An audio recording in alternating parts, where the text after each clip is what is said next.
I'm pregnant with your husband's child. I was speechless at my sister's sudden confession. So I want a divorce. I'm going to remarry your husband. I'm sorry I stole your husband, a doctor earning $10,000 a month. Next to my sister, my husband was looking down at me with a serious face, and my sister's hand was tightly holding his. I was so shocked that I couldn't speak. What's with that face? As usual, you are ugly. That's why your husband has a change of heart. From now on, you are going to live on your meager salary. Hearing my sister's loud laugh, I felt my heart cooling down. I'm the one who wants to say sorry. They probably don't know. I'm laughing in my heart without telling them about my real sister's terrible misunderstanding. My name is Jessica. I've been married to Brandon for 3 years. I met my husband in a university tennis club. Tennis was my only stress relief in my suffocating university life, which was full of studying. Since the club itself was a cheerful activity, I often spotted him on the tennis court on campus, sacrificing my study time. You have a nice warm-up. The first one to talk to me was my husband. My husband, who was in a different faculty and didn't seem to be busy studying, always came to me first when I visited the club. I played tennis until high school. I quit playing seriously because of an injury, but you are good at it. It's completely different from me who is just playing. I can teach you. I think we're a great match. I believed such words, which seemed like a typical pickup line, from the bottom of my heart. In fact, I had never dated a man before and had hardly even had a proper conversation because I was always studying. I was completely taken in by my husband's positive attitude. I had no idea of the hard times awaiting me 5 years later. After graduating from the university, we got married. Although it would be a lie to say that we had no fights or breakups during our school years, I always forgave my husband's sloppy behavior, and our relationship dragged on until graduation. I'm sure I'll become a good husband. How much I believed in his proposal, I wonder. Now it seems doubtful, but at that time, I still had trust in my husband. There were feelings of a 5-year-old rotten relationship. He's not a bad person at heart, and I accepted his proposal with a rather light feeling. We both started working. I had a strong desire to work, and my husband didn't oppose me going out. Rather, I think he encouraged me to go for it. In fact, with the income of 2 people, we had quite a household income. Having this much economic freedom at a young age, I think we were blessed. We didn't have children. For our jobs, it was still early in our careers, so we focused on setting up our lives first. I was climbing up the career ladder smoothly and having fulfilling days. But oh, what's this? I inadvertently went to the smartphone that my husband had left in the living room. A message from an unknown name. Normally, I tried not to pry into his privacy, but my husband had a history of passive cheating. It was back in our student days, but then he was secretly communicating with a girl from another club. I entered my husband's birthday and easily unlocked his smartphone. I opened the messaging app and was shocked. As I feared, there were flirty exchanges with a particular woman recorded. I immediately confronted my husband. His confused state was like a monkey in the zoo. It's not like that. This was just a lapse in judgment. So you admitted cheating? You had a relationship with this woman?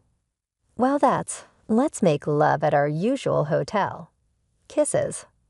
You are not young to send such a message. She is a high school graduate and a newcomer. Summing up my husband's story, he basically cheated with a new female employee. My husband was her trainer.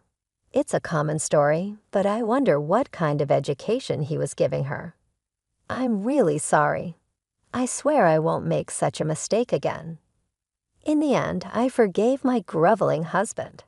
This has been happening since our university days. I can't help but sigh at my sloppy husband's attitude. Unlike our student days, we had too many obligations. If we were to divorce, we would have to report it to our families, friends, and coworkers, and it would make them disappointed. Honestly, it was easier to give my husband a horse golden than to do such troublesome things. I made him write an apology letter. If he made the same mistake again, he wouldn't get away with it. That was a promise. That's how our married life continued, barely surviving several storms. One day, I received news of my father's death. According to my crying mother on the phone, he seemed to have collapsed on the way home from drinking and was taken to the hospital. It appeared to be a stroke. My father's discovery was late, and on top of that, last night was in the middle of winter, so he unfortunately never came back to life. He was 60 years old, just before retirement. I took care of all the funeral arrangements. My mother cried all the time and wasn't in any condition to manage. With the support of relatives and a hollowed-out mother, I barely managed to complete the funeral proceedings. I felt sorry for the inconvenience to the workplace, but my colleagues and superiors never complained. I'll never forget about it. One issue was to deal with my sister. I have a sister 2 years older than me. Her name is Anna. After graduating from high school, my sister left our parents' home, so I hadn't seen her for nearly 10 years. The circumstances of her living were problematic. My sister had always been a troublemaker, causing trouble for our parents. She had been involved with the police more than once or twice. Her relationships with men were particularly unrestrained, and she had been involved with multiple adult men since junior high school. Some of these men were married. Because of my sister's behavior, my parents scolded her all the time. Live a decent life. Don't ruin your own life. Although it was sound advice, it didn't seem to resonate with my sister at all.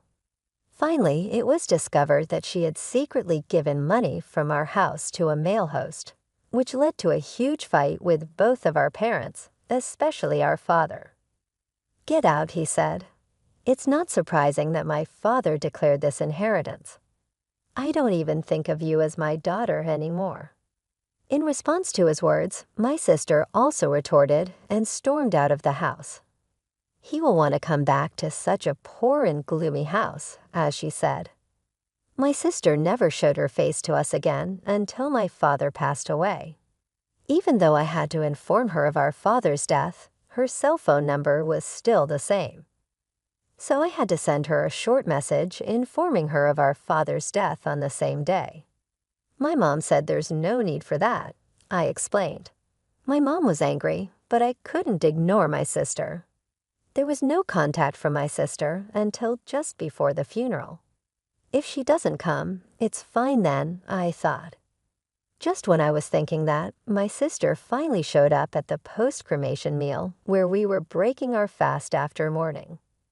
My sister's face, with her makeup thicker by 3 times than before, faced us after about 10 years. "Huh, so you get married without much upgrading to our late father," she remarked. My sister seemed interested in the fact that I had brought my husband, who had managed to participate in the ceremony during the break from his work. He had been timid, meek as a lamb, until my sister showed up. He is not the type of person who came here briskly in ceremonial situations, I explained. I had a mess his mothering. I wish this would end soon, I thought. "Your husband isn't bad-looking, is he?" My sister asked. "What did you get to know him at work?" "We met through a club in college. Our workplaces are completely different," I replied. "Huh, you hooked a good one. You were always studying, right?" she continued. "Well, if you could get a man with a decent education, that's good. You don't seem to be struggling with money," she remarked. "Well, since one of us is a doctor, the salary is decent. We both work.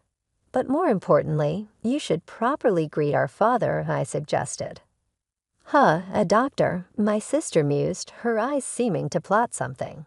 He may have even licked her lips. My husband, subjected to her snake-like gaze, was simply flustered. We disbanded on that day. My sister, who said she would contact me soon, didn't contribute any condolence money in the end.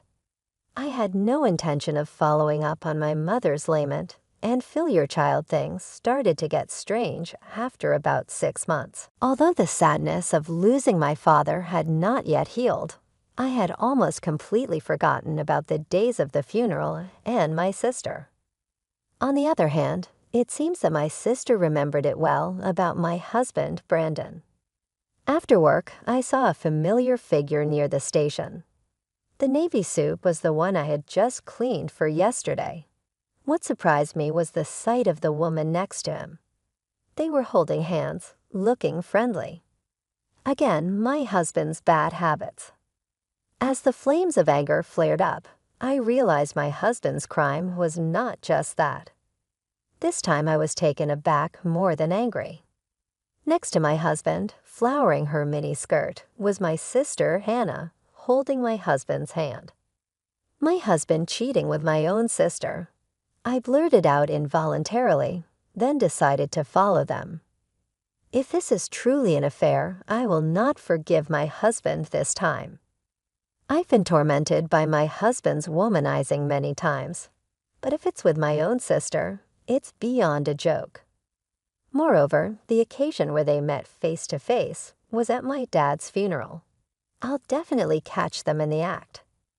I gritted my teeth and focused on not losing sight of them as expected. They headed towards the hotel district. It was still daytime. My husband was supposed to be at work.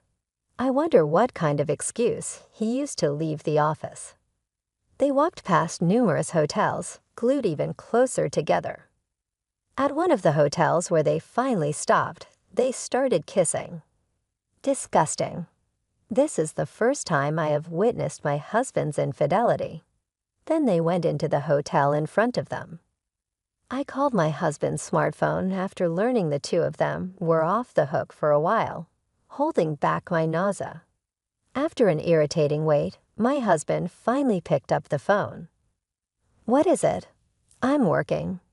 There's something I really need to check with you. Who are you with right now? With my colleagues and boss, of course. We have an important meeting coming up.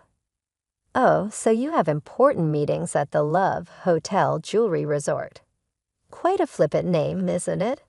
How do you? I also know that my sister is with you. You're the one who needs to explain. Just wait there with my sister. After I had an ace up my sleeve, Brandon's voice seemed muffled and raspy. Finally, after checking with my sister, he informed me of the room number. All right. I embraced myself and stormed into the hotel. I explained the situation to the receptionist and paid for another room. After all this humiliation he has put me through, I won't show any mercy to my husband. When I opened the door to room 402, my husband was waiting there with a pale face. He was already dressed in a gown, having taken off his suit. My sister had the same gown as my husband and a mocking expression on her face. The pitiful wife showed up. She started smirking, showing no sign of remorse. On the contrary, she seemed to be enjoying the situation just like half a year ago. Her makeup was heavily plastered like paint. First, I confronted my sister. She was making a creaky face. Hannah, what are you thinking? You knew he's my husband, and you laid your hands on him, didn't you? Well, it's frustrating. After being kicked out of the house, I've had a really hard time. I was even abandoned by the host I was sponsoring. I didn't have a single thing going well for me. Despite all that, you live in a happy married life. You left home because of your selfishness, right? You troubled your parents till the end, and now you will try to ruin my family too. The chaos was there from the start. I heard from Brandon. It's truly pitiful because you always say harsh things. He doesn't even have a moment of peace at home. That's why I've been comforting him. Don't say whatever you want. This is a problem within our family. So you're just not satisfying your husband, are you? A boring woman like you. I'm different in that respect. I'm satisfying him. That's why we've been going out for half a year now. You're lying. It's been since right after my father's funeral. Understand me, Jessica. I was at my limit too. You were always nagging me, and there was hardly any marital affection. We haven't even been intimate for over a year now. The husband exposing the couple's shame in front of his wife's sister, although embarrassing as it was to the point of crying, I returned it to my husband. The reason we couldn't stay as a couple was because of your womanizing. Have you forgotten your promise that you would never be dreaming again? That, and on top of that, how come it's my sister? Besides, right after my father's funeral. Hey, stop building, Brandon. It's not yours anymore, right, Brandon? My sister, who had interjected, seemed to be whispering something to my husband. He lifted his head, which had been lowered, and turned to me with determination.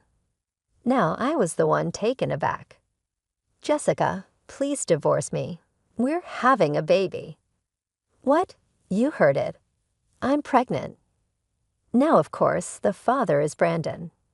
We've been making love almost every week since then, and this belly is the fruit of that. While speaking, her sister lovingly struck her belly. I was left speechless. This was no accident, but a deliberate act. From the start, my sister intended to steal my husband, and my husband also intended to end her marriage. That's why they didn't use contraception. They went out of their way to show me the baby in her belly. Too bad you don't stand a chance. He's mine now. He's leaving you and marrying me, right, Brandon? Yeah, let's be happy together. No, the three of us with our baby. I will do my best. You've been dumped. Truly my condolences. There goes your elegant lifestyle. From now on, that will be mine. After my sister's laughter echoed, I left the hotel room. To be honest, I don't remember how I made it home. I vomited 3 times in the toilet at home as I rushed up my stomach acid. I couldn't stop crying. I was more upset about being betrayed than about losing my husband. My husband and sister trampled on my humanity. Moreover, they made use of the baby. I cried all night and greeted the morning with a drained body. From that day on, my husband did not come home. There was no doubt that he had moved into my sister's place. Probably soon, he would pack up and leave. At that time, he might bring divorce papers of me along with a wedding ring we chose together 5 years ago, the worst day of my life. Nevertheless, I couldn't afford to take a day off from work. There were people who depended on me above all. Now, only my work is my anchor. Holding back nausea and tears, I gritted my teeth and headed to the workplace. A week later, while I was working as usual at the workplace, my husband and sister showed up in front of me. I was not very surprised, but the two of them seemed to be quite shocked. As my sister sat in a chair for a patient, holding her belly, she stared at me in my white coat in astonishment. "Why are you here?" "Because this is an obstetrics and gynecology department, and I am on duty today. The doctor who usually examines you is off due to some circumstances." "You are a doctor, but what?" Why Brandon was supposed to be the doctor. My sister looked puzzled, looking back and forth between my husband and me. I found it funny and explained it to her properly. "You must have misunderstood, sister. I am the one who is a doctor. I worked hard to get into medical school. But at the funeral, Brandon said he was a doctor. You got yourself a highly educated husband. I only said if one person is a doctor, the salary will be decent. You misunderstood that, but Brandon said he was a doctor." As my sister's gaze pierced him, my husband, who seemed to have come along as an escort, only turned pale. He repeated clumsy excuses like a fish washed up on the beach. No, I was actually thinking of talking to you seriously, but then you mentioned getting pregnant. So you lied about being a doctor just to impress my sister and sleep with her. How pathetic. You're an adult doctor, you're a low-paid salesman. Well, that's. What do you mean, no paid? What about $1 million a month? We've already started looking at luxury apartments, and we've even contacted a regular car dealer to get a car. I've already maxed out my credit card on designer bags and shoes. Why would you waste money like that? And why is Jessica even at this hospital? She's supposed to be working at a different hospital. That's why I brought her here. When I took time off for my father's funeral, the doctor from this hospital helped me out multiple times. Now she has a situation, so I'm returning the favor. I've been working hard even while you two were cheating on me, Jessica. Listen, this is the end of us. I'm fed up with you. Go ahead and divorce or remarry, but make sure to pay me alimony. Wait, Jessica, I was wrong. I'll change my ways this time. Let's forget about the divorce for now. What are you saying? Remember when you cheated with a girl from your office? You promised me that if it happened again, you'd pay whatever amount of alimony I demanded. I showed my husband's written pledge I had taken with my smartphone camera at that time, complete with his signature and thumbprint. My husband let out a silent scream. At least 5 million yen? No, considering it was right after my father's funeral. I could even add a bit more. I'll contact a good lawyer. You two can wait and tremble. Wait, does that mean I have to pay alimony too? Are you going to demand it from me?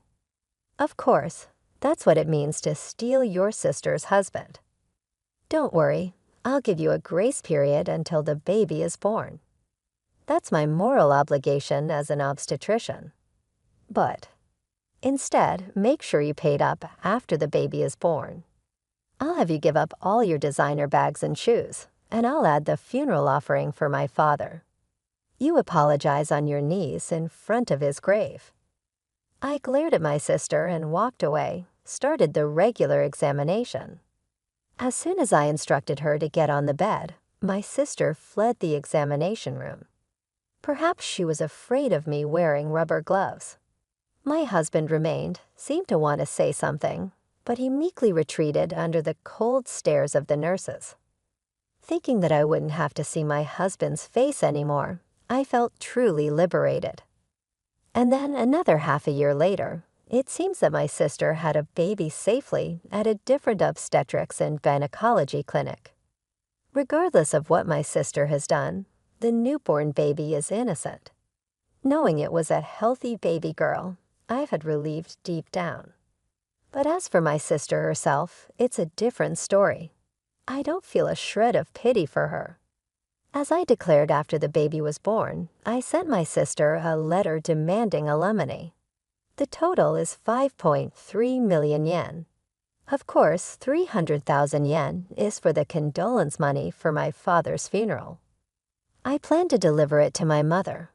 As for my husband, no, my ex-husband, life seems to be quite tough with the alimony he owes me.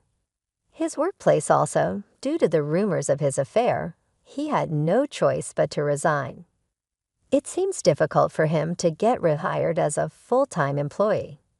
I heard he's juggling temp jobs now. As for who spread the rumors of the affair at his former workplace, I think it's best left unsaid.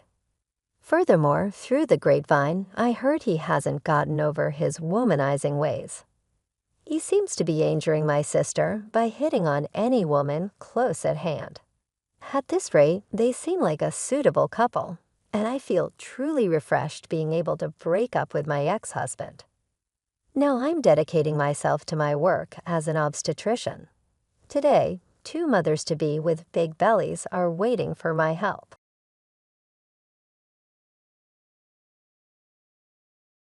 Get out. My son deserves better than you. Victoria screamed, throwing more of my clothes into the rain.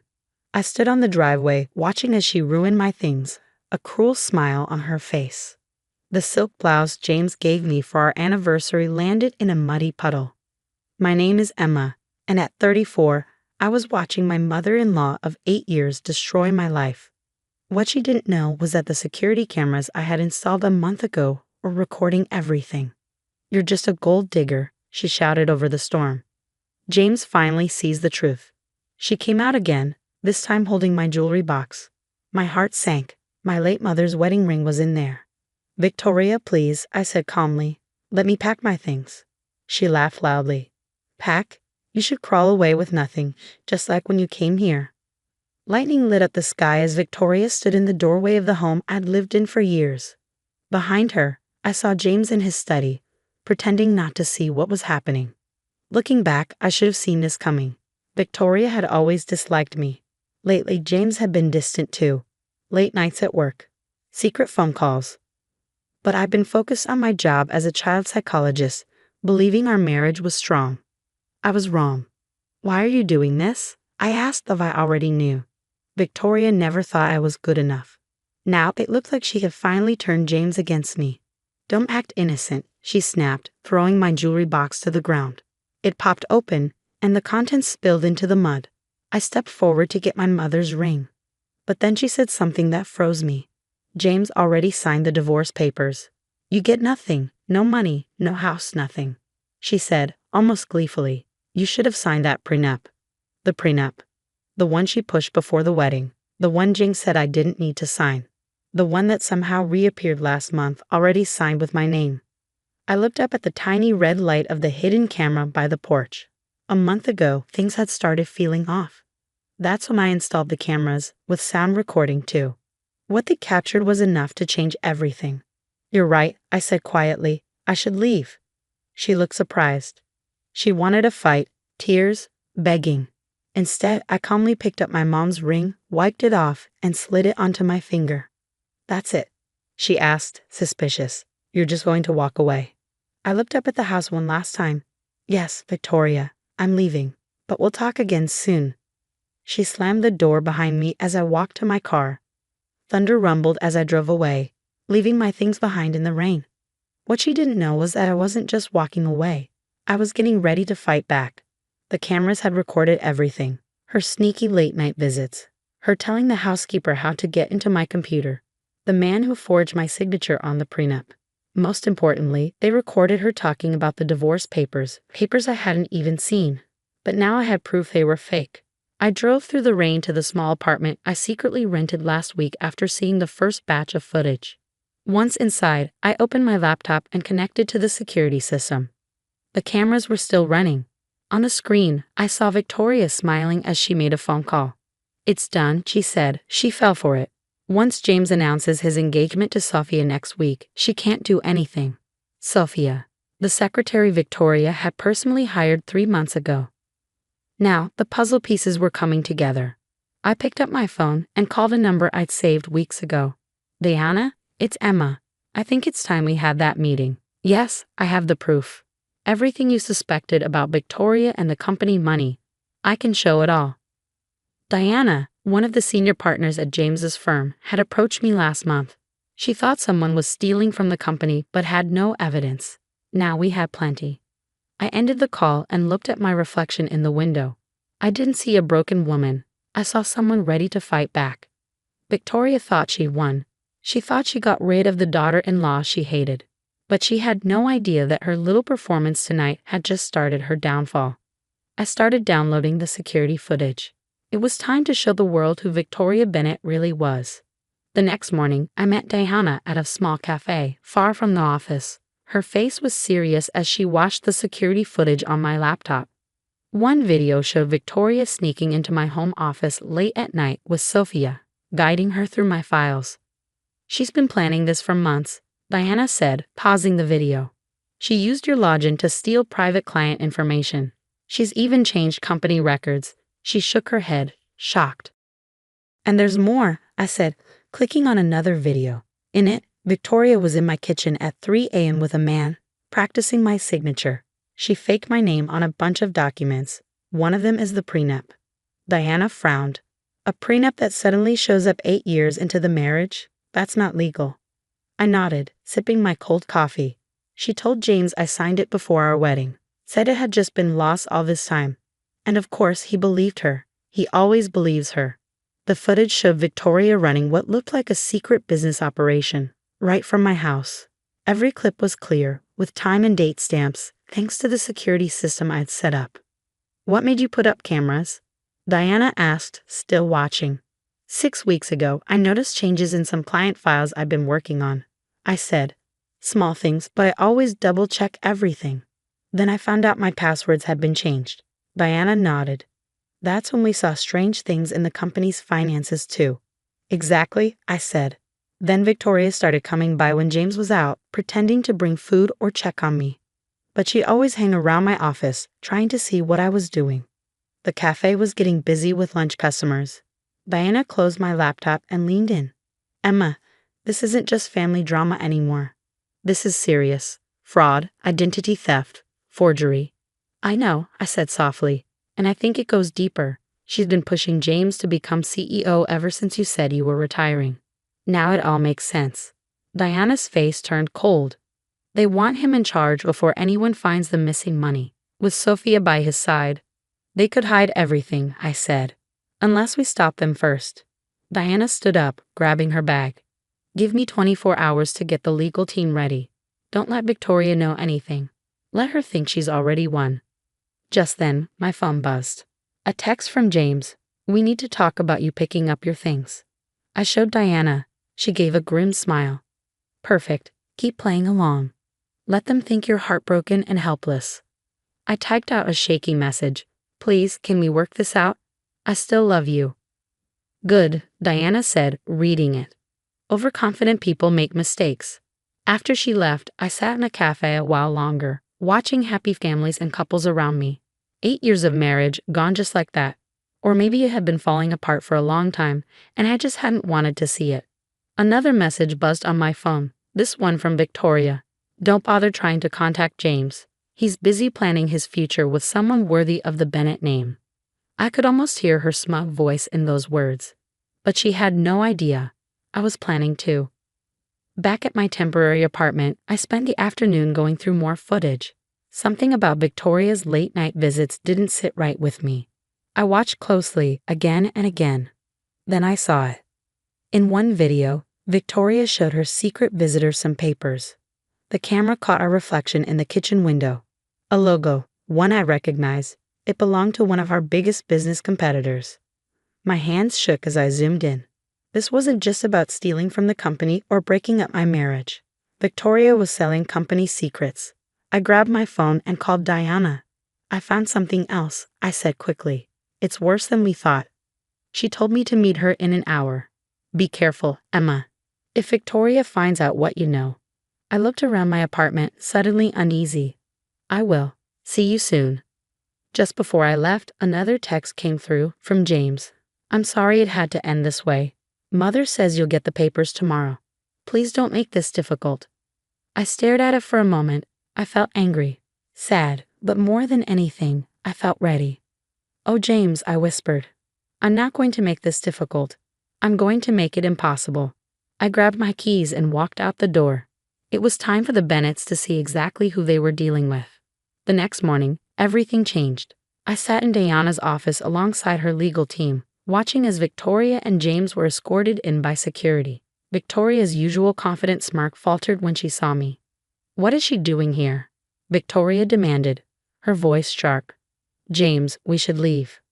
Actually, Diana said, standing up, you both need to stay.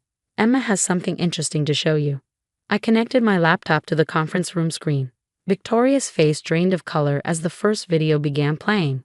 Her midnight meeting with our competitor's representative, clearly showing her handing over confidential documents.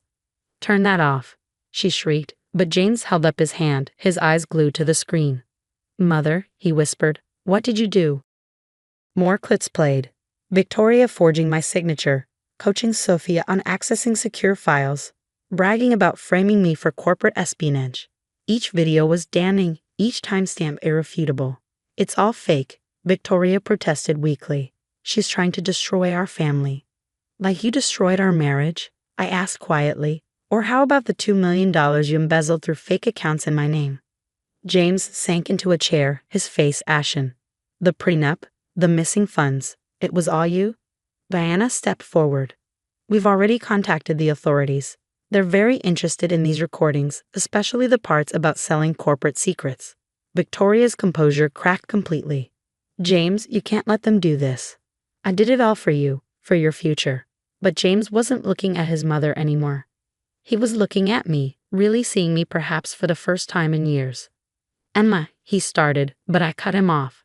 Save it, James. You chose to believe her over me. You were going to let her destroy me without even asking for my side. Deanna's legal team presented the evidence.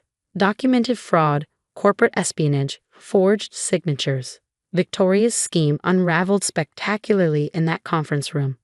Officers are waiting downstairs, Diana announced. Victoria, you can either go quietly or we can make this very public. Victoria looked around wildly, like a cornered animal. Then she did something unexpected. She laughed. You think you've won, she sneered at me. You've got nothing. It's your word against mine, and the Bennett name still means something in this town. I smiled calmly. Actually, Victoria, it's not my word. It's yours. Every confession, every scheme, every threat, all recorded in perfect HD quality. The police led Victoria away in handcuffs, her threats echoing down the hallway. James remained behind, looking lost. The divorce papers, he said finally. They weren't real, were they? No, I replied. But don't worry. The real ones will be on your desk this afternoon. 6 months later, I sat in my new office at the firm, now serving as head of legal compliance, a position Deanna created specifically to prevent future fraud attempts. Victoria was serving time for corporate espionage and fraud. Sophie had turned state's evidence, revealing even more of Victoria's schemes. James tried to apologize, sent letters begging for reconciliation.